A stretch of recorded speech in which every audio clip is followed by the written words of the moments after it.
আজকে আমরা যেটা শিখবো সেটা হচ্ছে কয়েকটি সংখ্যার গুণের নিয়ম। কোন সংখ্যাগুলোর গুণ শিখবো?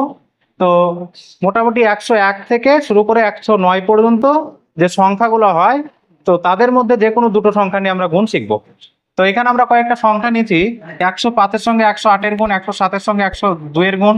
এই যে গুণগুলো আছে আমরা 5 সেকেন্ডের মধ্যে করতে পারি। কিভাবে করব? তো বলছে প্রথমে আমরা বসাবো 1। প্রথমে 1 সংখ্যাটা বসিয়ে নেব।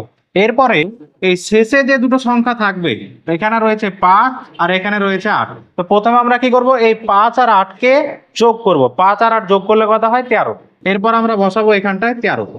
এরপরে 5 আর 8 কে এই সংখ্যা দুটোকে এবার আমরা গুণ করব। তো 5 আর 8 এই সংখ্যা দুটি গুণ করলে হয় 5 8 40। তাহলে আমরা এখানটায় বসিয়ে দেবো 40। ব্যাস, আমাদের গুণ কমপ্লিট। এই হচ্ছে গুণ। একই রকম ভাবে আমরা এই গুণটা করতে পারি।